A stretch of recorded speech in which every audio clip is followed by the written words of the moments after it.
Apa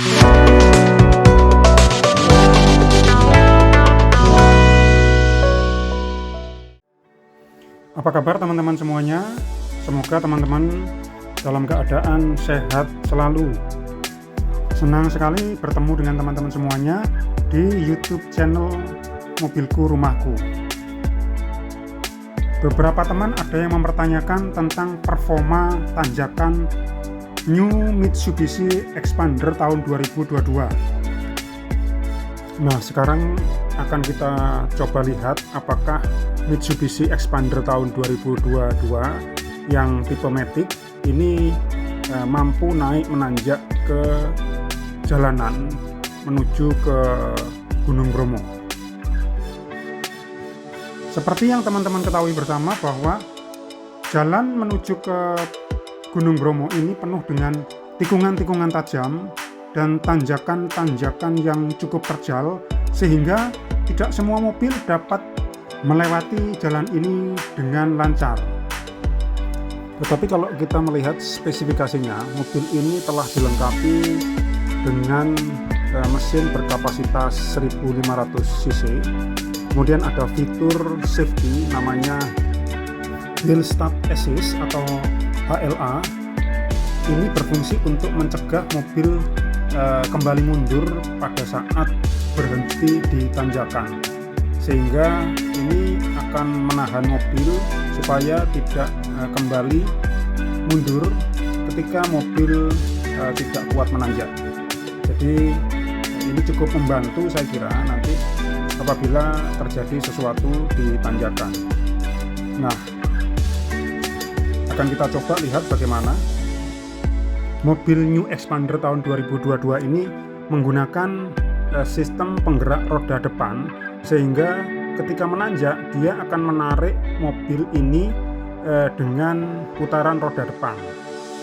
Berbeda dengan sistem yang menggunakan penggerak roda belakang, maka ketika menanjak, roda belakang yang akan mendorong mobil atau beban mobil menuju ke atas. Jadi ini yang sering ditanyakan oleh teman-teman, apakah mobil dengan Matic CVT tahun 2022 ini mampu menaklukkan jalan-jalan yang menanjak dengan tanjakan yang cukup terjal atau yang bahkan ekstrim. Sambil mencoba tantangan menanjak di Pegunungan Bromo ini, kita lihat di kanan kiri terlihat pemandangan yang begitu indah.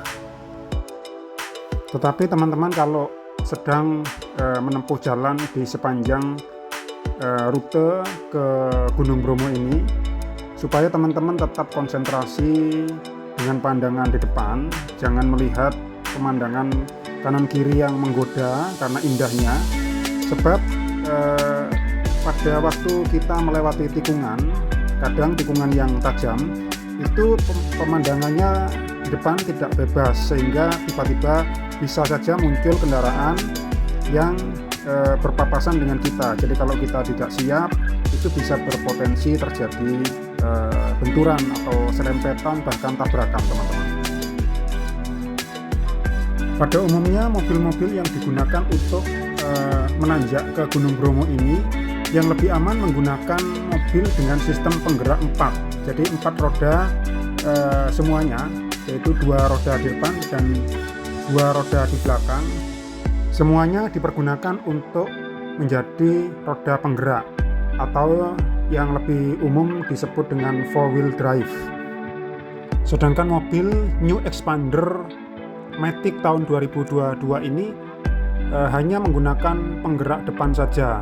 Oleh karena itu banyak yang mempertanyakan atau menanyakan, mampukah atau dapatkah mobil New Xpander ini melewati jalur menuju ke Pegunungan Bromo sampai di puncak. Oh iya teman-teman, ketika mobil ini tadi melewati beberapa tikungan yang tajam, tidak terasa limbung ya teman-teman, jadi terasa lebih stabil. Padahal ground clearance-nya mobil New Xpander tahun 2022 ini memiliki ground clearance yang termasuk paling tinggi di kelasnya, yaitu 220 mm. Hingga saat ini dalam perjalanan menuju ke Gunung Bromo ini belum terasa ada sesuatu permasalahan apapun, jadi semuanya masih aman-aman dan lancar-lancar saja. Perlu teman-teman ketahui bahwa di mobil New Expander tahun 2022 ini ada 2 orang, jadi saya ditemani oleh seorang kru. Jadi mobil ini hanya berpenumpang 2 orang saja dengan kecepatan standar, yaitu rata-rata 40, 50 atau 60 km per jam. Sambil test drive, kita lihat bersama teman-teman di sebelah kiri itu pemandangannya indah sekali, tampak lahan pertanian berbentuk terasiring, yaitu lahan pertanian yang dibentuk dengan formasi naik atau turun. Indah sekali ya teman-teman. Pengambilan gambar syuting video ini dilakukan oleh kru kameraman kami ya teman-teman. Jadi saya fokus hanya nyetir dengan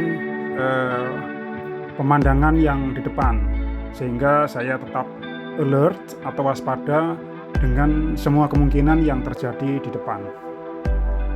Kita lihat bersama ya teman-teman, jalan menuju ke Gunung Bromo ini kita rasakan naik terus. Tetapi kelebihan dari jalan menuju ke Gunung Bromo ini adalah jalannya cukup lebar dan mulus. Walaupun tidak lebar banget, tapi cukuplah untuk berpapasan dengan mobil yang lain dengan posisi masing-masing yang relatif aman. Sampai saat ini cuaca sepanjang perjalanan menuju ke Gunung Bromo ini masih cukup bersahabat ya teman-teman. Walaupun terlihat ada mendung, tetapi ada juga sinar matahari yang masih menyinari di sepanjang perjalanan ini. Semoga saja tidak terjadi hujan di atas sana, sebab di lingkungan pegunungan seperti di Pegunungan Bromo ini sering terjadi perubahan cuaca yang terjadi secara tiba-tiba. Sebentar terang, sebentar lagi mendung, dan kemudian tiba-tiba turun hujan. Ini tidak bisa diprediksi ya teman-teman. Kalau saya berharap semoga tidak turun hujan, sehingga uji coba tanjakan menuju ke Gunung Bromo ini dapat berjalan dengan lancar. Saya perlu informasikan kepada teman-teman bahwa menggunakan mobil New Expander Matic tahun 2022 ini, saya memposisikan tuas transmisi Matic ini pada posisi D ya teman-teman, bukan yang L.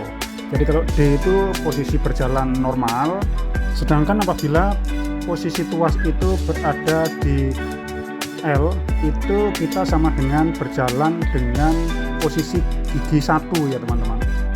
Posisi gigi 1 jika kita menggunakan mobil manual. Nah ini kita berhenti sebentar ya teman-teman, karena ada konvoi atau iring-iringan moge atau motor gede.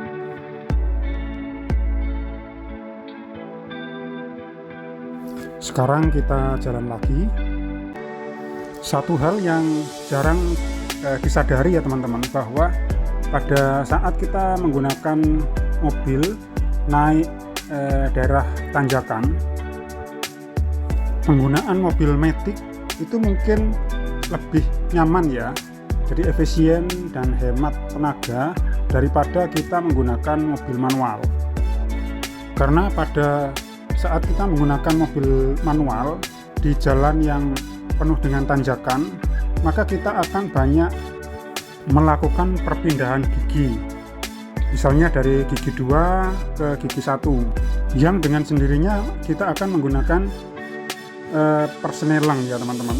Jadi seringkali terjadi bahwa karena persenelang ini sering digunakan pada saat kita melalui jalan yang penuh dengan tanjakan, naik turun, maka seringkali tiba-tiba kita mencium bau kanpas kopling, yaitu seperti bau hangus atau gosong.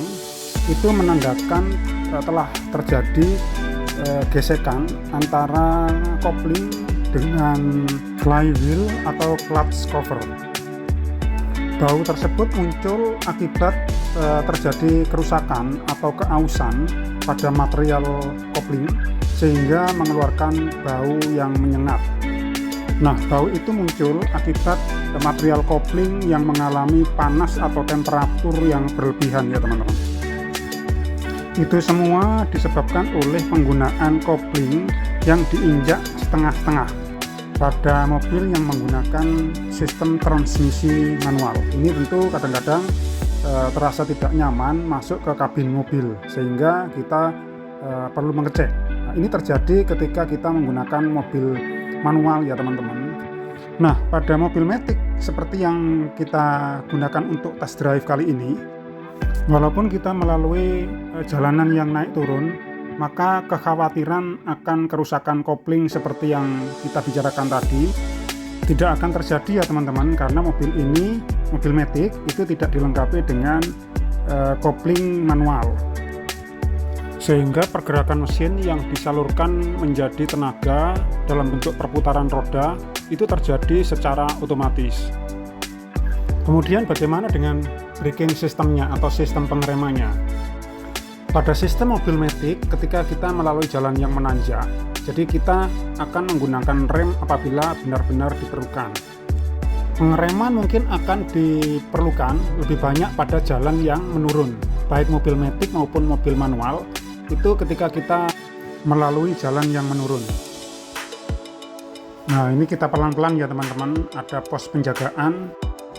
Seperti yang kita lihat bersama di sebelah depan sana itu ada banyak sekali mobil hardtop sebelah kanan dan kiri jalan itu.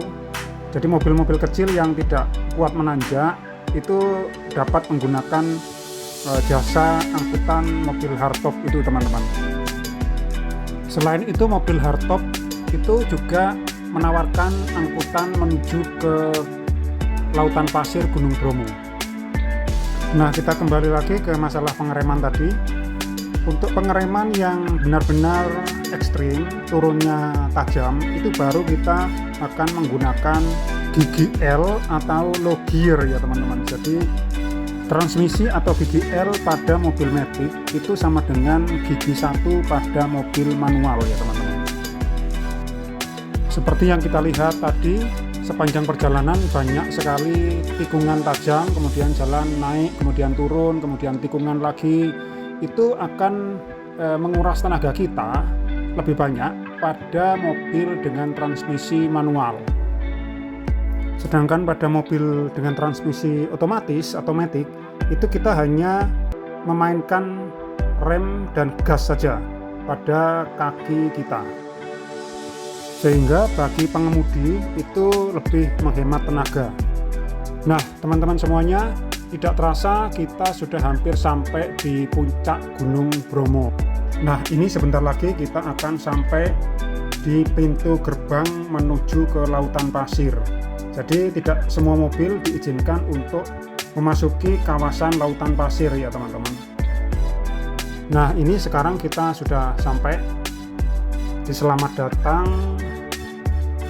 di Taman Nasional Bromo Tengger Semeru, Kabupaten Probolinggo, Jawa Timur. Nah ini ada pos pemeriksaan, kita ditanya kita mau kemana. Nah kita hanya diizinkan sampai di sini saja ya teman-teman, hanya sampai di lokasi ini. Jadi kita disuruh parkir atau menggunakan jasa angkutan mobil Jeep hardtop seperti yang kita lihat tadi. Nah di sini juga ada mobil-mobil hardtop yang parkir, jadi kita biasanya ditawari untuk melanjutkan perjalanan menuju ke puncak Bromo dengan mengendarai mobil Jeep hardtop teman-teman. Nah ketika di sini saya pun ditanyai oleh petugas yang menjaga pintu gerbang ini, saya mau kemana, dengan tujuan apa.